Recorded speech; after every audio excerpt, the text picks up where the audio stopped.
Kottayam government nursing college ragging കേസിൽ പ്രതിഷേധം ശക്തമായി തുടരവെ പ്രതികളെ കസ്റ്റഡിയിൽ വാങ്ങാനുള്ള നീക്കത്തിലാണ് അന്വേഷണ സംഘം. ബുധനാഴ്ച ഏറ്റുമാനൂർ കോടതിയിൽ കസ്റ്റഡി അപേക്ഷ പരിഗണിക്കും. എന്നാൽ വിദ്യാർത്ഥികളായ 5 പേരെ മാത്രം പ്രതിയാക്കി അന്വേഷണം തുടരുന്നത് വ്യാപക വിമർശനത്തിന് ഇടയാക്കുകയാണ്. വിവരങ്ങളുമായി മിഥുൻ അയ്യപ്പന് ഒപ്പം ചേരുന്നു. മിഥുൻ, ഈ സിദ്ധാർത്ഥൻ്റെ അമ്മ നേരത്തെ പറഞ്ഞത്, അച്ഛൻ ഒക്കെ നേരത്തെ പറഞ്ഞ ആ വാക്കുമായി ചേർത്ത് പറയണം ഇതിനെ. അതായത് 5 പേരെ മാത്രം, വിദ്യാർത്ഥികളെ 5 പേരെ മാത്രം പ്രതിയാക്കി അന്വേഷണം നടത്തുന്നു. അല്ല, പ്രിൻസിപ്പാൾ സസ്പെൻഷനിലാണെന്ന് തോന്നുന്നു, ഒരാൾ കൂടെ സസ്പെൻഷനിലാണ്. പക്ഷേ അവരെയും കൂടെ പ്രതി ചേർക്കണം. എങ്കിലും മാത്രമേ അധ്യാപകർ ഇത്തരം വിഷയങ്ങൾ ഉണ്ടാവാതിരിക്കാൻ ശ്രമിക്കൂ. അതായത് കൂട്ടുനിന്നവരെ, അതെ, അറിഞ്ഞിട്ട് പറയാത്തവരൊക്കെ പ്രതികളാക്കണം. എന്നാൽ മാത്രമേ പറ്റൂ. മിഥുൻ,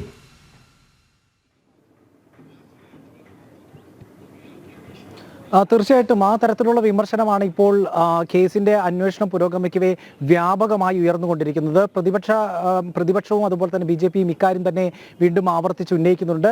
കോട്ടയം മെഡിക്കൽ കോളേജ് ഇപ്പോൾ ദിവസങ്ങളായി ഒരു സംഘർഷ അവസ്ഥയിൽ തന്നെയാണ് തുടരുന്നത്. കാരണം ശക്തമായിട്ടുള്ള പ്രതിഷേധങ്ങൾ ഉയർന്നുകൊണ്ടിരിക്കുകയാണ്. പ്രത്യേകിച്ചും ഉന്നയിക്കുന്ന ഈ കാര്യം എന്ന് പറയുന്നത് ഈ 5 പ്രതികളിൽ മാത്രമായിട്ട് ഒതുങ്ങി എന്നുള്ളതാണ്. പരാതി നൽകിയ ആദ്യ ദിവസം തന്നെ പോലീസ് എത്രയും പെട്ടെന്ന് ഈ പ്രതികളായിട്ടുള്ള 5 വിദ്യാർത്ഥികളെ അറസ്റ്റ് ചെയ്യാൻ സാധിച്ചിട്ടുണ്ട്. അവർ ഹോസ്റ്റലിൽ നിന്ന് ഈ വിവരം അറിഞ്ഞ് രക്ഷപ്പെടാൻ ശ്രമിക്കുന്നതിനിടെയാണ് പോലീസ് സംഘം ഹോസ്റ്റലിലെത്തി ഇവരെ അറസ്റ്റ് ചെയ്യുന്നത്. പക്ഷെ അതിനപ്പുറത്തേക്ക് കൂടുതൽ പ്രതികളെ ഇതിലേക്ക് ചേർക്കാനുള്ളൊരു ശ്രമം പോലീസിന്റെ ഭാഗത്തുനിന്ന് ഉണ്ടായിട്ടില്ല എന്നുള്ളതാണ്.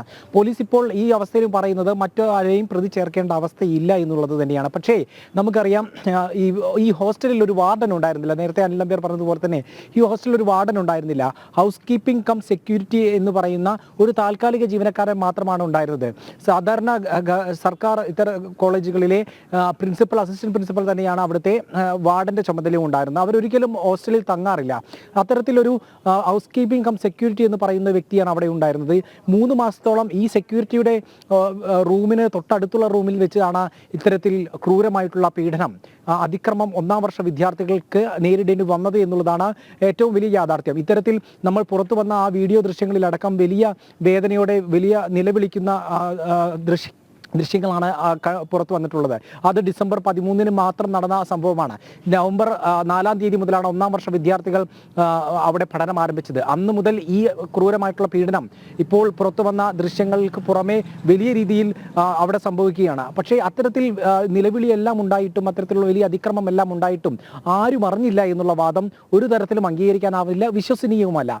അത്തരത്തിൽ കോളേജ് അധികൃതർ ആദ്യഘട്ടത്തിൽ തന്നെ ഇത്തരം വാദങ്ങൾ ഉന്നയിച്ച് കോളേജിന്റെ ഭാഗത്തുനിന്ന് വീഴ്ച ഉണ്ടായിട്ടില്ല എന്ന് സ്ഥാപിക്കാനാണ് ശ്രമിച്ചത്. പക്ഷേ ആഭ്യന്തര അന്വേഷണ റിപ്പോർട്ടിന്റെ അടിസ്ഥാനത്തിൽ പ്രിൻസിപ്പളെയും അസിസ്റ്റന്റ് പ്രിൻസിപ്പളെയും സസ്പെൻഡ് ചെയ്യാനും അതുപോലെ തന്നെ ഈ ഹൗസ് കീപ്പിംഗ് കം സെക്യൂരിറ്റി എന്ന് പറയുന്ന ആ ചുമതല വഹിച്ചിരുന്ന ഈ താൽക്കാലിക ജീവനക്കാരനെ മാറ്റി നിർത്താനുമാണ് ഇപ്പോൾ നിർദ്ദേശിച്ചിരിക്കുന്നത്. പക്ഷേ അവരെ പ്രതി ചേർക്കണമെന്നുള്ളതാണ് വ്യാപകമായിട്ട് ഉയരുന്ന വിമർശനം. കാരണം അവർ ഇത്തരത്തിലുള്ള ഇത് അറിഞ്ഞില്ല എന്ന് പറയുന്നത് കുറ്റകരമായിട്ടുള്ളൊരു വിലോപമാണ്. മാത്രമല്ല അനാസ്ഥയാണ്.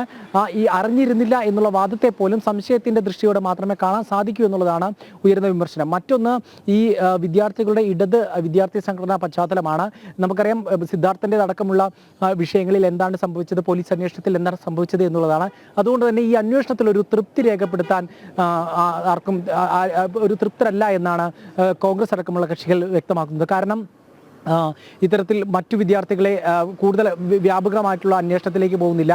മാത്രമല്ല, വിദ്യാർത്ഥികളെ ഇത്രയും ദിവസം കസ്റ്റഡിയിലെടുത്ത് ചോദ്യം ചെയ്യാൻ അന്വേഷണ സംഘം തയ്യാറായിട്ടില്ല എന്നുള്ളത് ഈ ഒരു മൃദു സമീപനം പോലീസ് സ്വീകരിക്കുന്നുണ്ട് എന്നതിന്റെ ഒരു തെളിവായിട്ടാണ് വിമർശനം ഉന്നയിക്കുന്നത്.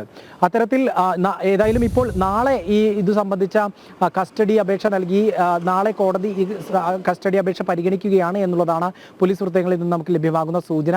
കസ്റ്റഡിയിലെടുത്തു കഴിഞ്ഞാൽ നിരവധി ചോദ്യം ചെയ്യലും അതുപോലെ തന്നെ തെളിവെടുപ്പ് നടക്കലുമുണ്ട്. മാത്രമല്ല 5 ഫോണുകൾ, ഈ വിദ്യാർത്ഥികൾ 5 ഫോണുകൾ ശാസ്ത്രീയ പരിശോധനയ്ക്ക് അയച്ചിട്ടുണ്ട്.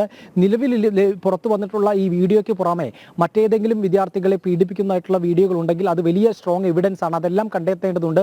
അത്തരത്തിൽ വ്യാപകമായിട്ടുള്ളൊരു വിപുലമായിട്ടുള്ള രീതിയിലേക്ക് അന്വേഷണം വിപുലീകരിക്കുകയും എല്ലാവർക്കും സമയപരിമിതി കൊണ്ട് ഇടപെടുകയാണ്.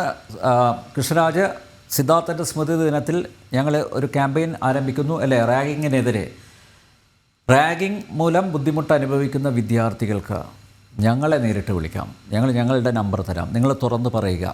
നിങ്ങൾ ഒരുപക്ഷെ നിങ്ങളുടെ മാതാപിതാക്കളോട് തുറന്നു പറയാൻ നിങ്ങൾക്ക് വിഷമമുണ്ടായിരിക്കാം.